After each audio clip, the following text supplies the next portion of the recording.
Why are you falling for this man, honey? I don't know if I'm gonna like this book. When you get to that point where you're skimming a book, girl, you do not care anymore. Put the book down. Hey guys, welcome to my channel. My name is Maddie, and in today's reading vlog, I am actually going to be reading the books I picked for my March TBR. Now, when I say actually, I am referring to how every single booktuber, including myself, comes on here every month, does a TBR jar or some type of TBR picking video, picks a set TBR, and then doesn't read a single book from that TBR. Maybe one. So I am going to do something crazy and actually read books I picked in that video. Go watch it if you haven't already. May or may not be wearing the same shirt, but I have a washing machine. Doesn't mean I used it. But the first book I picked is Shark Heart by Emily Hobeck. On the cover it says a love story, and I am almost halfway through with it and I'm really loving it. I started reading it in my 24-hour readathon video, but I knew it was something special and I didn't want to read it when I was extremely tired. I wanted to appreciate it more, so I set it down. And now I'm well rested and I'm ready to pick it back up. In that video, I was only 50 pages into the book and I was already obsessed with the writing. It's so poetic, so lyrical. I was underlining everything. The quotes are beautiful. Let me tell you about this book and then I'll read you some of the quotes. So basically, Lewis and Wren are in their first year of marriage when Lewis gets the diagnosis that he is turning into a great white shark. And you may think that sounds extremely weird. To me, I thought that was so unique and creative. That's why I love fiction, because I would have never thought of this idea or read anything like it. But in this world, it's pretty common for people to have this mutation where they morph into animals over time, and they can catch it early because it's genetic. So that's kind of how it's handled in the book. And it's kind of just accepted that there is magical realism in this world, in this story. Some of the quotes. Let's start with the first sentence of page 1, okay? Lewis. In the early days after I left New York, I would ruminate, doubt all my choices. But when I met you, I began to thank my failure. Maybe failing was a kind of a miracle. Maybe everything happened just right. He's saying he's glad he failed as an actor in New York because that led him to move back home to Texas, and that led him to meet Wren. I mean, I'm sure you guys got that, but just in case you didn't. Shut up. Literally shut up. I like to think we met in a daydream once, a long time ago, and decided to meet right here, right now. Okay, so Wren is named after a bird and they always talk about it. But in this sentence, Lewis says, Lewis saw her name before saying it aloud, realizing for the first time that Wren like the bird was too ordinary a tagline for a person who was so complicated, colorful, surprising, and smart. This man is obsessed. Okay. I am going to go find a sunny spot at the park, sit on a bench, and read until the sun goes down because the weather is so nice this week in Amsterdam. I want to take advantage of it while reading an amazing book. Let's go.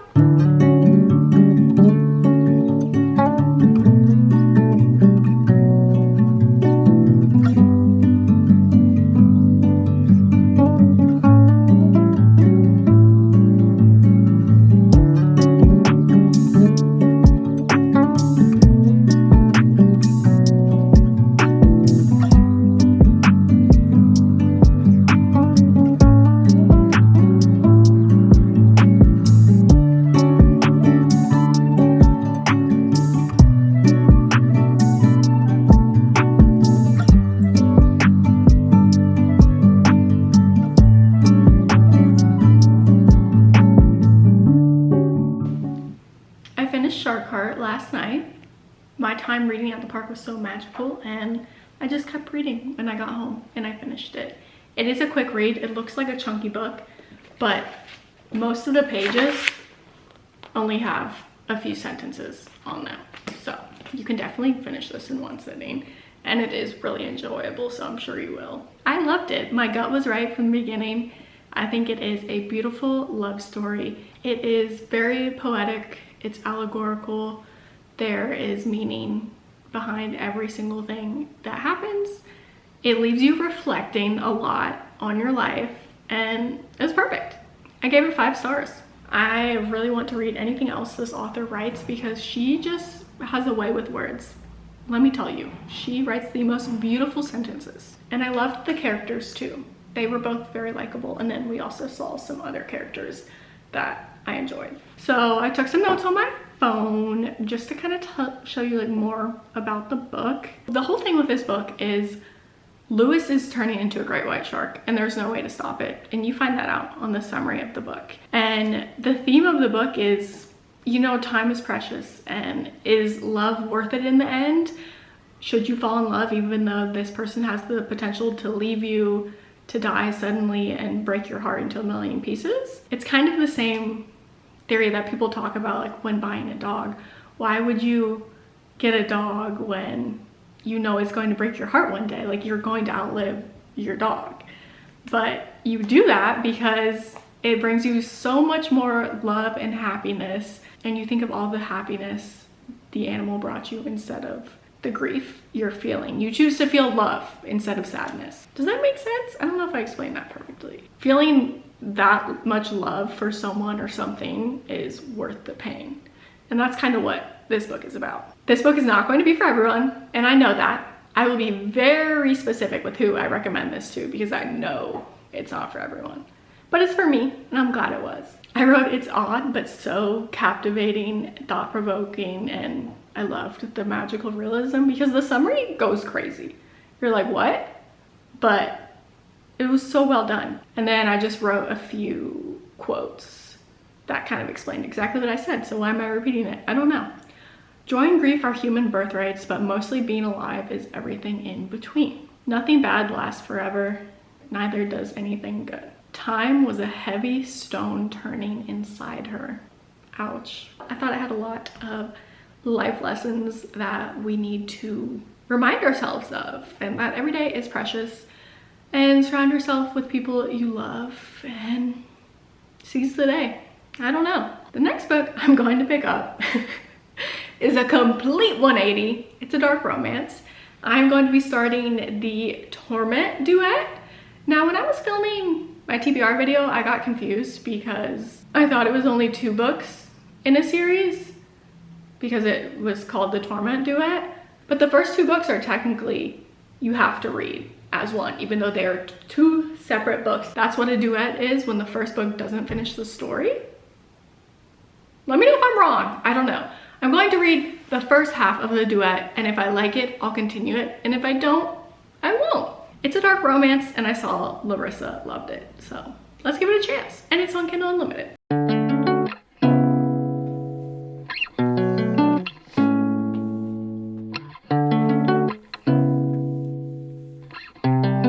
Hey guys, it is now the weekend. Haven't filmed in a few days, but I haven't really read much of Torment either. I'm only 15% into the book. I can't really form an opinion yet. The only thing I'm gonna say is I'm getting weird vibes. But that's kind of my fault for picking up a stepbrother romance trope.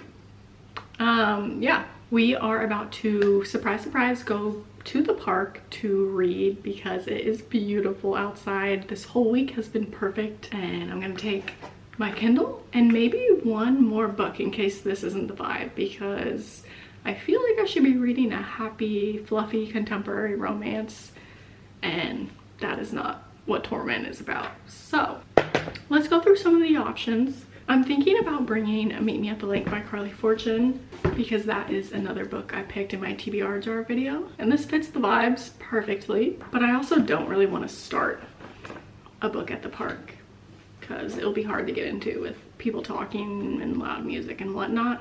We'll see. We'll bring it in case.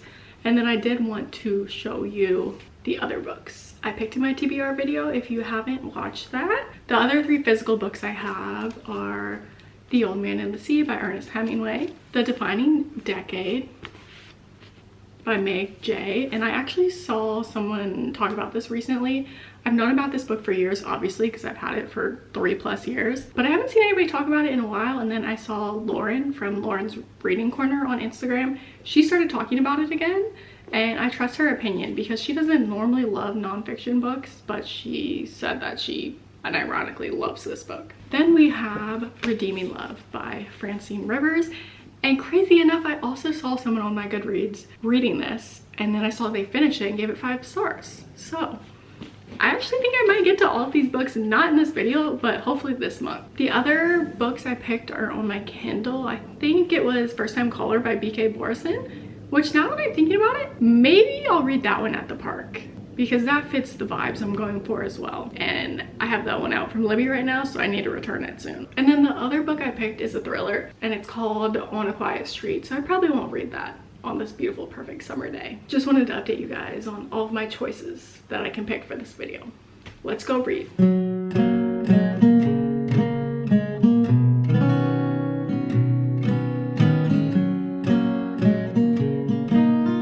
Hello, it is many hours later and we did stay at the park for a while, but we just had dinner and I think I'm about to read some more. I got to 35% of the book on my Kindle earlier and I finally have some thoughts. I'm bored and I don't know if I'm gonna like this book. I don't like the direction it's going. Mina, the female main character, is going for this guy right now that I know is not good for her. Not that I'm rooting for her to be with her stepbrother, because that's the other choice and I think that's who she ends up with based on the back of the book. Like, girl, what are you doing right now? All that keeps happening is every single chapter it's a flashback, it's an alternating timeline. It's like 6 years ago and then now when she's 16. When she's younger, her parents are like, stay away from those people, they're bad news.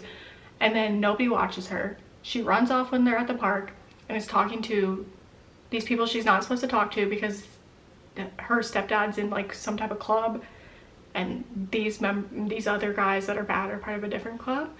And nobody's watching her. She runs off and talks to them and then they threaten her. And then there's a fight and her stepbrother gets her back and her mom's like, oh my god, don't do that again, don't do that again.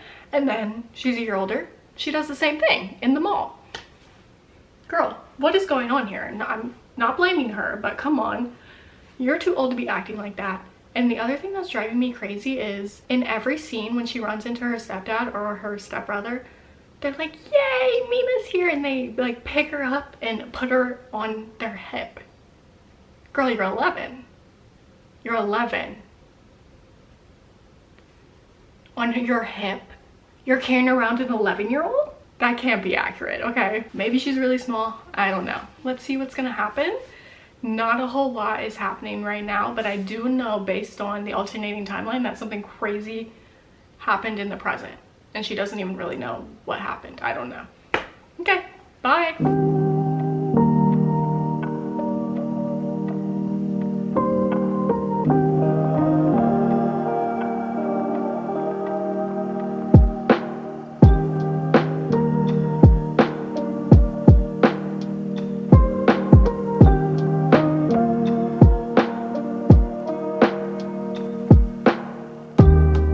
Wait, guys, so much of my life suddenly makes sense.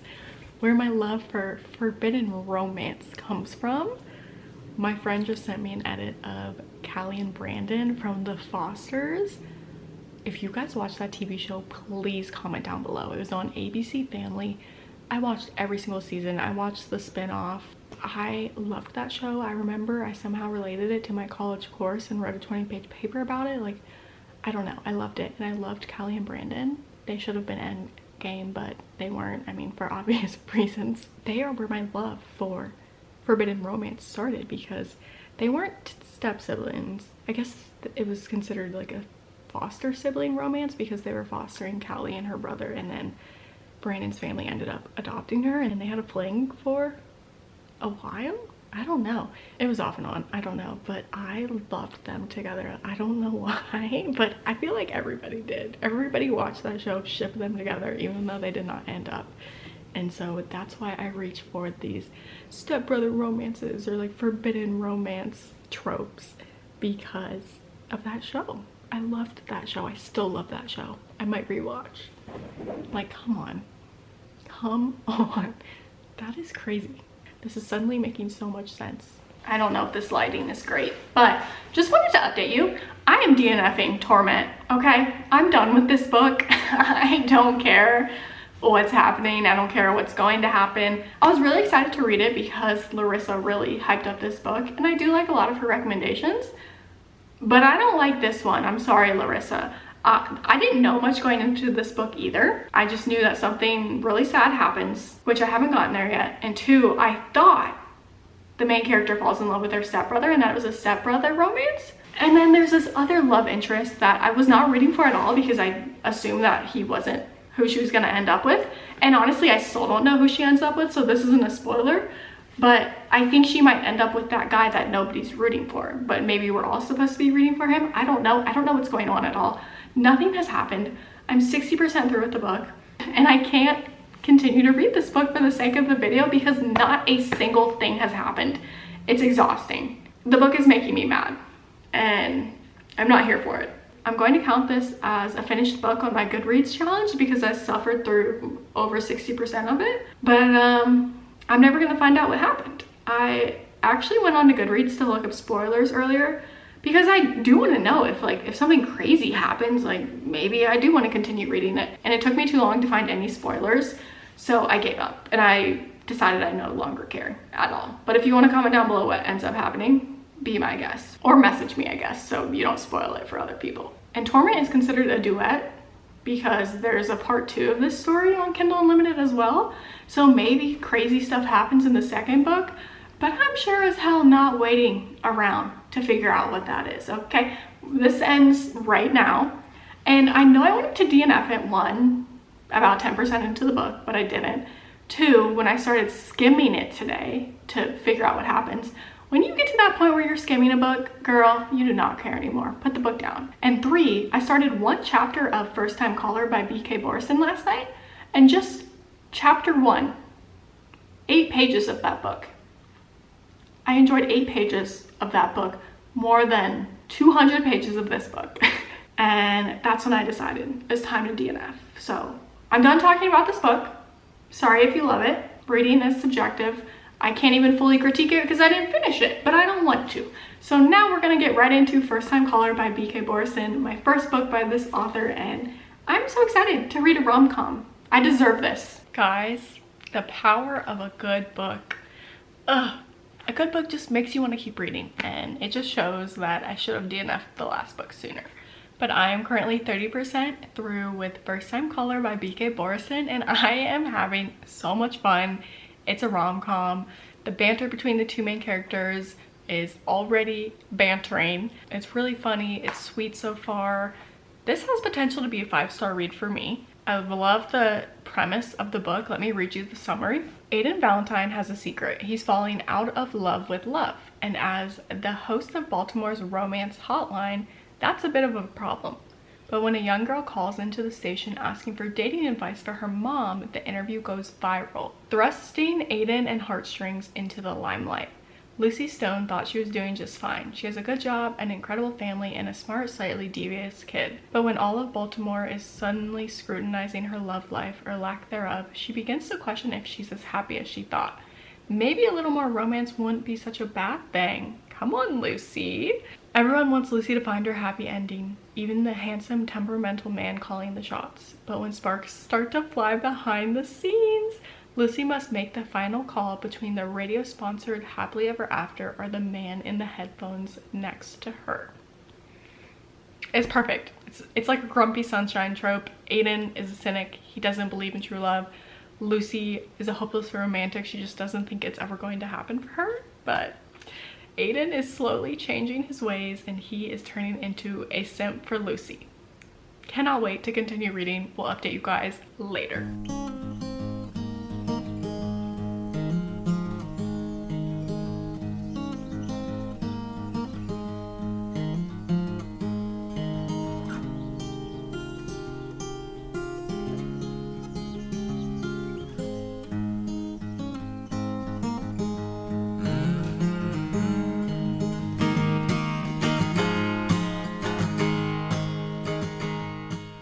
Focused.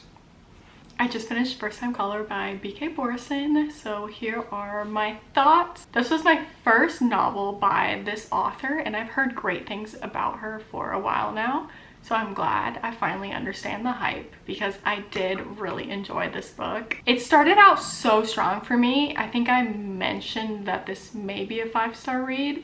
That was when I was in the first 30% of the book, and things were moving super fast. Not in the relationship, but in the storyline. Like, we jumped right into the meat of the story. But then it slowed down after that, and I didn't find myself like wanting to pick it up and just binge it. But when I did pick it up, I was having a good time. You know, I really liked the main characters. I loved Aiden and Lucy both. Sometimes I have like a favorite main character in contemporary romances. Like, I'll really like the guy and the girl maybe gets on my nerves, or I'll love the girl and I'm like, why are you falling for this man, honey? But I think they both deserved each other in this book. Like, they're both good people and I'm happy for them. Not me pretending like they're real, but something was just missing for me still. It's not a 5-star read for me. I would definitely recommend this one though. I'm thinking it's like a 3.75 star. It did make me emotional at the end there. Aiden's backstory was surprisingly heavy for being like a rom-com, but I like that. I like the depth, and I like when romances aren't just happy fluffy things. I like to throw some trauma in there, honestly. Makes it more relatable. It's just, you know, it didn't have every single element I was looking for, and so that's why it's 3.75 stars. And I hate to say this, but I'm gonna compare it to an Emily Henry book, okay? Emily Henry books have everything in them, and they are deeper books. And this one tried to be deep, and it just missed the mark a little bit. Like, it either needed to be less deep and more of a fluffy rom-com, or full send, and it was just in the middle of that, so it didn't fully hit. None of this is making sense. I think I'm probably gonna crop out whatever I just rambled about, but just know the reason for me not rating it higher is I felt like there was something missing in the story. You know, when you're having a fun time but you don't get that 5-star feeling, something was missing in this story for me, and that's why it didn't end up being a 5-star read. But still would recommend, still had a fun time, love these characters. I think I am going to end the video here. I did want to read one more book for this video since I ended up only completing 2 because of that DNF that we're not going to talk about anymore. But I don't know, I think it's fine. I don't really have the time to read another book before this video goes up, but just know I will be continuing to read my TBR. And if I'm not doing that, I'm at least reading books from my physical TBR, because I really am trying to read the books I own and get through those books before buying new ones. If you guys enjoyed this video, don't forget to give it a big thumbs up and subscribe down below. I would so appreciate that, because I'm trying to hit 1,000 subscribers before the end of April, and I hope you guys will stick around. See you in my next video. Oh.